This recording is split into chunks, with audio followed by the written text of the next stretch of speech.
Bonsoir Valérie Darmandy, soyez la bienvenue au micro d'Astrologie à la Une. Je suis ravie de pouvoir débattre avec vous du sujet qui nous passionne toutes les deux depuis de longues années, l'astrologie, car on nous donne rarement l'occasion de le faire de façon constructive. Bonsoir Meredith Duquesne, le plaisir est partagé et je crois que nous avons beaucoup à nous dire sur cette discipline qui suscite autant les passions que, disons-le, les railleries. Alors ça c'est vrai. Alors nous allons entrer toutefois dans le vif du sujet de ce débat. En cette période électorale, impossible donc d'échapper à la question que tout le monde se pose, qui sera le prochain président de la France ? Or Valérie, vous vous êtes illustrée à l'automne dernier en établissant des prévisions pour la présidentielle 2012. Ces prévisions ont été publiées sur votre blog et provoquent un très vif intérêt de la part des gens, mais aussi des médias, car elles donnent raison aux sondages qui annoncent François Hollande vainqueur, n'est-ce pas ? En effet, Meredith, de nombreux points convergent vers une victoire de François Hollande et au vu de courants planétaires nombreux, ceci dit. Cette élection présidentielle se jouerait alors sur le baromètre de popularité et l'image des candidats. Oui, alors évidemment, en parlant d'image, celle de Sarkozy est un peu dégradée et donc si j'en comprends bien, le baromètre de popularité, donc que vous liez à la Lune, je suppose ? Alors, à la Lune, à des courants jupitériens, à de nombreux facteurs, ce sont des points de convergence qui vont vers une augmentation de popularité.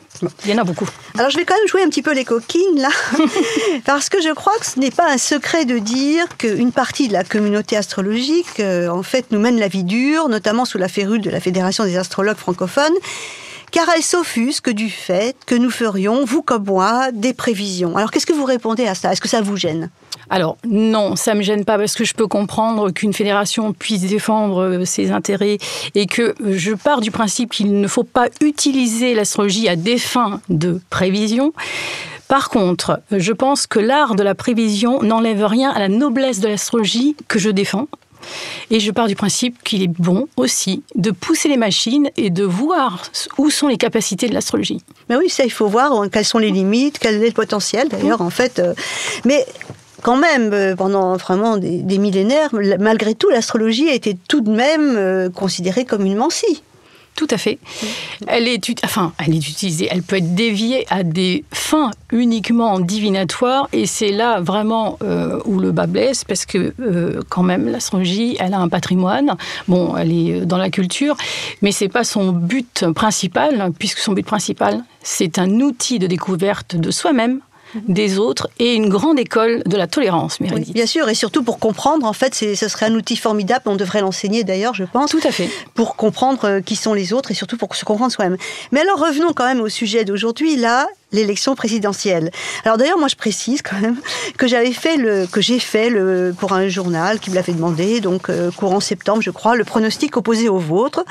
Mais je dois dire que depuis, d'abord à l'époque, Mélenchon n'était pas vraiment dans les esprits, donc je n'ai pas étudié son cas, ce qui change visiblement tout. Mais votre analyse retient toute mon attention, car je reconnais que s'essayer à faire une prévision dans le contexte d'une élection présidentielle est tout sauf facile. Et en tout cas, moi je trouve l'exercice profondément périlleux, mais alors vous, qu'en pensez-vous ? Je suis parfaitement d'accord. C'est un des exercices les plus difficiles, puisqu'évidemment, c'est fait en amont. Ensuite, il faut savoir une chose, c'est que de mêmes énergies, les gens vont les utiliser de différentes façons, et qu'ensuite, en tant qu'astrologue, on ne gère pas l'impondérable. Donc, c'est un exercice de haute voltige. Je suis bien d'accord avec vous, mais j'aimerais bien néanmoins que vous précisiez pourquoi vous êtes arrivé à cette prévision. Moi, de mon côté, je ferai de même et je vous ferai part des observations et de l'analyse, en fait, qui m'ont conduite à ma propre prévision. J'invite nos auditeurs à se rendre dans les jours prochains sur notre blog commun www.astrologiealaune.wordpress.com et je suis ravie, Valérie, de partager cette aventure avec vous. Réponse le 6 mai prochain. Meredith, c'est absolument partagé. Je suis ravie d'avoir eu cet entretien.